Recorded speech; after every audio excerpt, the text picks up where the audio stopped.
Hi, it's Reggie. Welcome to season 2 of Moonlight Moments. And Happy New Year. I hope that this year will be your year. And I'm really glad that you're here. This season opens with intention, a pause, a breath, a return to the parts of ourselves that often get lost in the noise of everyday life. Over the next 5 episodes, we'll be moving through a connected series, one story told in 5 parts, each episode inviting us to explore self love from a different angle, at a different pace, in a different way. Think of this series as a gentle unfolding, not something to rush through, but something to settle into. Each episode stands on its own, but together they create a shared journey, one that honors reflection, rest, honesty, and becoming. There's no pressure to have it all figured out, just space to listen, to feel, and to arrive exactly as you are. This first episode marks the beginning. If you've been feeling tired, quietly reflective, or like you're standing at the edge of something new within yourself, you're in the right place. So take a breath and let's begin. The envelope didn't look like anything at first. It was just paper. Lavender colored, thick, soft at the edges, like it had been warmed by someone's hands before it ever found its way to her. It waited on her kitchen table between a half-finished cup of tea and a stack of mail she'd been avoiding for days. No return address, no stamp, no proof it had traveled the distance at all. Only her name, Ray, handwritten in a looping script that felt familiar. Not like she recognized it from a person, but like she recognized it from a feeling. Like the way the sun looks when it hits a window at the exact angle that makes you pause. Like a memory you can't fully reach, but you know it's yours. She stood there longer than she meant to. The apartment was quiet but not peaceful. Quiet the way your body gets when it's tired of explaining itself. The kind of quiet that comes after you've been strong for too long and nobody claps for it. The kind of quiet that doesn't ask for anything because it assumes it won't be answered. Ray slid her fingers under the flap. The seal lifted easily, as if it had never truly been closed. Inside was a single card, heavy, matte, elegant in the way luxury feels when it doesn't need to announce itself. And tucked behind it, a plane ticket. No airline logo, no gate listed, no seat number, no barcode. Just her full name and the destination printed in calm, confident lettering. Destination, the self you were meant to love. Ray's breath caught, not because she was afraid, because something inside her recognized the truth of it. And truth can feel like standing at the edge of a cliff you've been pretending wasn't there. She flipped the ticket over, blank. Then she unfolded the card, only 2 lines. You've been invited. Come as you are. No address, no date, no instructions. Ray read it again anyway, like the words might rearrange themselves into something more logical if she stared long enough. Like the world might offer her an explanation if she earned it by overthinking. But the invitation didn't ask her to understand. It asked her to arrive. She didn't tell anyone. Not because she didn't have people, she did. But she'd learned somewhere along the way that the tender things often get handled too roughly when you place them in the wrong hands. And this felt like a tender thing. Even with its strange untraceable edges, even with its impossible ticket. Ray kept it on her nightstand that evening like a secret. The ticket stared up at her in a dim light, calm as a moonlight. She tried to distract herself with television, with scrolling, with the usual rituals of not feeling too much. But the ticket sat there, unbothered. Like it wasn't a question. Like it was a door already open. At 3:14 a.m., Ray got out of bed and stood in her small living room. The city beyond her window looked washed and distant, as if someone had turned the brightness down on the world. She picked up the ticket. Her hands didn't shake, not exactly, but she felt something in her chest loosen. She realized that her life had become a series of postponements. She would love herself later. She would rest later. She would choose herself when there was time, when there was proof, when she had finally done enough to deserve it. But the invitation did not say later. It said, "Come as you are." Ray packed without a list. She didn't know what you brought to a place like this. A retreat, a destination, a version of yourself you had never actually met. She folded a few sweaters, a journal she hadn't touched in months, a pen that still wrote smoothly, a small bottle of perfume she saved for special occasions, as if she wasn't one. She paused with her suitcase open, staring at her closet like it was a mirror. Then quietly she whispered, "Okay." Not to the ticket, to herself. The airport was not the airport she remembered. It had the same bones, the glass, the polished floors, the muted announcements overhead, but something about it was softened. The light was warmer, the corners seemed less sharp. The noise didn't claw at her the way it usually did. People moved with a kind of gentle purpose, like they all understood the unspoken rules of this place. Ray approached a terminal screen, expecting confusion. But the screen didn't list cities. It listed feelings: relief, enough, beginning, home, becoming. Gate numbers blinked beside them, quiet as blinking stars. Ray's breath came slower. She looked down at her ticket. The words didn't change, but the paper seemed to warm in her palm, like it was responding to her presence. A small sign above a corridor read, "Gate 7. No arrows, no flashing lights. Just a hallway that seemed to open for her. She walked toward it like someone walking into a life they were tired of postponing. At the gate, nobody asked for her ID. Nobody scanned anything. A woman in a soft gray uniform glanced up and smiled. Not with customer service brightness, but with recognition. "Welcome," the woman said simply. Ray hesitated. "Is this real?" The woman's smile deepened, as if she'd heard the question many times. "It's yours," she replied. "That's what matters." Ray didn't know what to do with that sentence. It landed somewhere in her ribs and stayed. She boarded. The plane was smaller than most. Intimate. Aisle lights dim, seats upholstered in deep blue that reminded her of midnight. A quiet hum wrapped the cabin like a blanket. There were other passengers, but not many. Some looked at the window, as if trying to remember what they'd promised themselves years ago. Some held envelopes like hers. Some clutched nothing at all, as if they've arrived empty-handed on purpose. Ray found her seat. The number on the row wasn't printed, but she knew it anyway, like the body knows where it belongs before the mind can explain.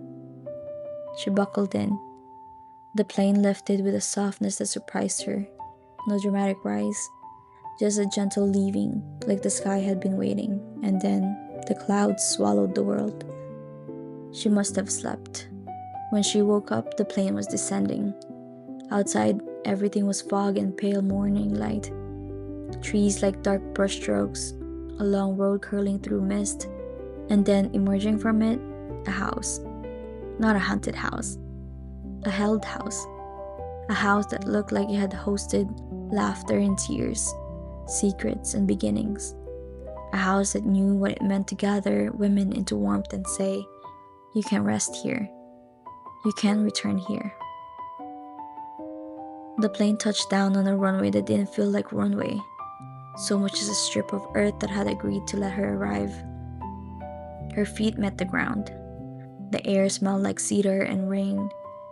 A car waited, quiet, clean, headlights on. The driver's seat was empty. Ray stood there, suitcase beside her, fog curling around her ankles like a question. But the car door opened with a soft click, like an invitation repeating itself. "Come as you are." Ray got in. The drive was short, the forest leaned, the road wound like a ribbon through stillness. And the house appeared again, closer now, larger, windows glowing a warm gold as if it had a heartbeat. The car stopped at the front steps. Ray stepped out. She stared at the house for a long moment, her chest full of something she couldn't name. Not fear, not excitement. A quiet readiness. The front door opened before she knocked. Inside, warmth wrapped around her. The foyer was wide and bright. Inside, warmth wrapped around her. There was a fireplace already burning, the crackle steady, comforting. A scent drifted through the air, something like vanilla and citrus, like clean sheets and second chances. On a small table, near the door sat another envelope. Her name again. Ray. She opened it carefully. A note folded once. Welcome to the house of self-love. You are not late. You are not behind. You are right on time. Others will arrive.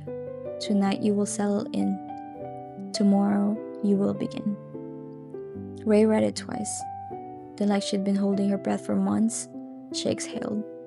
She turned and saw a coat rack with 5 hooks, each with a small tag tied to it.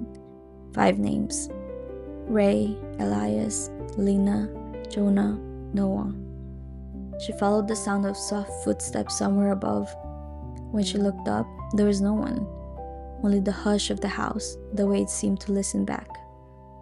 Ray set her suitcase down and walked deeper inside. A parlor opened to her left. Wide windows, comfortable chairs, and a long table set for 5. There were mugs already laid out, steam rising gently as if someone had just poured tea and stepped away. On each place setting sat a small folded card, her name, everyone's name, waiting, as if belonging had been prepared. One by one, the others arrived. First, Elias, quiet, dressed neatly, eyes cautious but curious. He held his own envelope like it was both a miracle and a dare. When he saw Ray, he gave a small nod, respectful, contained, like he didn't trust his voice yet. Then Lena, wrapped in softness, carrying a bag that looked too heavy for a weekend. She smiled too quickly, the way people smile when they've forgotten how to let themselves be cared for. She looked at the fireplace and her shoulders dropped an inch, like her body recognized safety before her mind could. Then Jonah, who tried to joke his way through the strangeness. So, are we sure this isn't a prank? But his laugh faded as he took in the warmth of the room, the table, the names. Something gentler crept into his expression. Hope, maybe, or relief. And finally, Noah. Barefoot, hair slightly damp as if she'd stepped out of a rainstorm and into a dream. She didn't hesitate in the doorway the way the others did. She walked straight to the center of the foyer and tipped her head like she was listening. It's calling, she said softly. Ray blinked. What is? Noah smiled, almost mischievous, almost reverent. All of us. They sat together that evening, like strangers who had been invited to the same private universe. There was food, simple and comforting. There was tea that tasted like honey and something unnamed. There were small conversations, careful questions, long pauses that didn't feel awkward so much as sacred. They didn't share their whole lives, not yet. But something unspoken happened anyway. The quiet agreement that they didn't need to pretend here. The house seemed to breathe around them. Later, after everyone had been shown to their rooms, Ray stood alone at the bottom of the staircase. A hallway stretched above, dimly lit, lined with doors. She should have been tired. She should have wanted to sleep. But something inside her felt pulled, like a compass turning. She climbed slowly, the wood steps warm beneath her feet. At the top landing, she found something she hadn't noticed earlier. A narrow staircase hidden behind a small door. It led upward. Ray's fingers rested on the knob. Her heart did not pound. It steadied, as if her body knew exactly where she needed to go first. She opened the door and began to climb. The air changed as she rose, cooler, cleaner, filled with the scent of old paper and cedar and possibility. At the top, she reached another door. This one was plain, no ornament, no sign, just a small brass plate that read, "The Attic of Becoming." Ray swallowed, not out of fear, out of awe, because she realized maybe for the first time in her life that self-love wasn't a finish line waiting for somewhere in the future. It was a door, and she was standing in front of it. Ray placed her palm against the wood, and gently, like she was learning how to be tender with herself, she pushed it open. There are moments in life that don't look like miracles at first. They look like paper on the table, an invitation with no return address, a quiet pull towards something you can't explain. And yet, somewhere beneath the noise of the world, you recognize it. The feeling that you are being called back to yourself. That's what makes beginnings so mysterious. They rarely arrive with certainty. They arrive with a soft nudge, a whisper, a question that doesn't demand an immediate answer, only your presence. And maybe that's why self-love can feel like stepping into fog. Not because it's dangerous, but because it's unfamiliar. So many of us have learned to love everyone else with devotion. We've learned how to show up, how to pour out, how to be dependable. We've learned how to survive. We've learned how to keep the world running even when our own hearts are running on empty. But loving yourself, truly loving yourself, requires a different kind of bravery. Because when you begin to love yourself, you begin to see yourself. And seeing yourself is not always comfortable at first. It means noticing what you've been tolerating. It means hearing the way you speak to yourself when nobody's listening. It means recognizing the places where you've been shrinking, not because you were small, but because you were taught it was safer that way. That can feel scary, not in a haunted house way, in a holy way, because it means you are no longer willing to abandon yourself just to be accepted. It means you are ready to become the kind of person who chooses you. And that is what Ray's ticket represents. Not a promise that everything will be easy, not an escape from reality, but an invitation to step into space, internal and sacred, where you stop waiting for permission, where you stop postponing your worth, where you stop treating love like something you have to earn. Self-love is not a reward for a perfect life. It is the foundation that makes a life feel like yours. The house of self-love isn't about fixing the past. It isn't about punishing yourself for what you didn't know. It's about arriving in the present and saying, I am here now. I am ready now. I am willing now. And the attic of becoming, isn't a place to mourn. It's a place to meet the version of you that has been waiting patiently for your return. The version of you that never stopped believing you were worthy, even when you forgot. The truth is, you don't become worthy when you finally get everything right. You become free when you finally decide you're worthy today. If you've ever felt like you're behind in life, this beginning is for you. If you've ever looked at other people and wondered how they seem so sure, so grounded, so able to choose themselves without guilt, this beginning is for you. Because the start of a self-love journey often happens after a long season of doing everything else first. For moms especially, for women especially, for anyone who has been the emotional glue in every room they enter.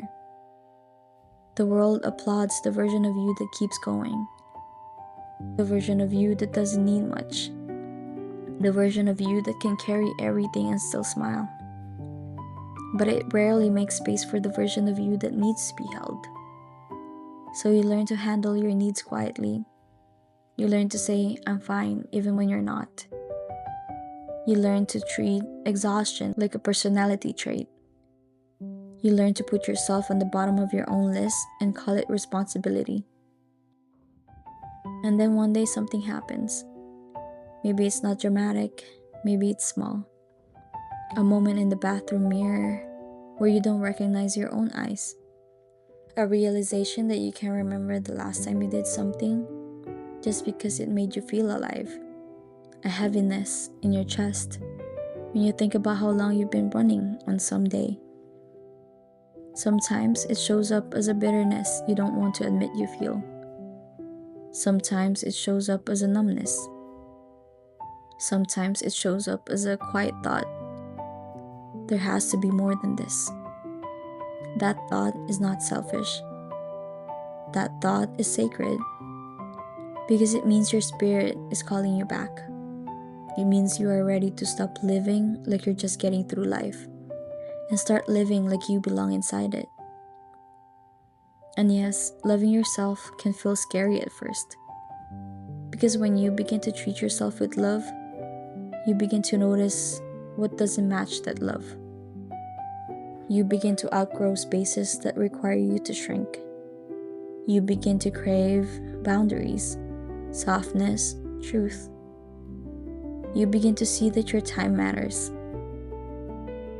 That can be uncomfortable, but it can also be exhilarating because it means your life is about to become more honest, more yours, more free.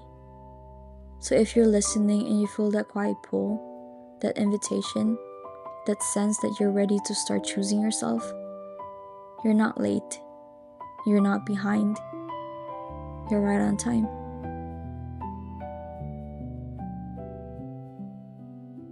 If this episode is your beginning, if you feel like Ray holding a ticket you can't fully explain, here are a few gentle ways to step into your own journey of becoming.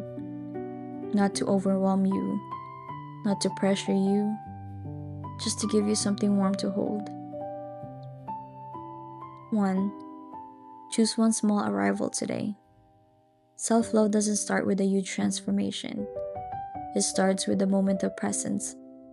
Ask yourself, what would it look like to arrive to myself today? Maybe it's drinking water before coffee. Maybe it's taking 5 minutes alone in your car. Maybe it's saying no without explaining. Maybe it's letting your shoulders drop while you breathe. Small arrivals matter. They teach your nervous system, I am safe with me. 2. Write an invitation to yourself. On a piece of paper, write, you've been invited. Come as you are. Then add your name. Date it. Keep it somewhere you'll see.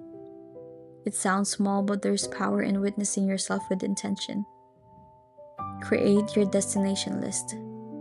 Start a list titled, Places I Want to Arrive in within myself. Not physical places, inner places. For example, a place where I speak kindly to myself.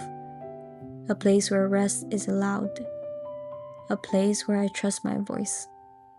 A place where I don't shrink. A place where I feel like I belong. Let this be your map. 4. Practice the sentence, I'm allowed. When doubt rises, when you feel like you need permission, practice, I'm allowed to need. I'm allowed to change. I'm allowed to be cared for. I'm allowed to be a priority in my own life. Say it gently. Say it like you're talking to someone you love. 5. Pick one act of devotion for your future self. Something small you'll thank yourself for tomorrow. Laying out clothes, washing your face slowly, a short walk, journaling one page, going to bed 10 minutes earlier. Not as a chore, as a devotion. Because becoming isn't a performance. It's a relationship. And you're rebuilding it, one kind moment at a time. If you can find a comfortable position, let your hands rest where they naturally fall. Allow your jaw, To soften, let your shoulders drop away from your ears, like you're taking off something heavy you didn't realize you were carrying. Take a slow breath in and a longer breath out. Now imagine yourself holding an envelope in your hands. It's warm, it's yours, it has your name on it, written with care, written as if the universe knows you personally. You open it. Inside is an invitation. No demands, no conditions, only an arrival. As you breathe, imagine a path opening in front of you. Not a dramatic path, not a hard one, just a gentle road lined with trees, mist in the air, soft morning light spilling across the ground. With each inhale, feel yourself becoming a little more present. With each exhale, release the pressure to be perfect to deserve love.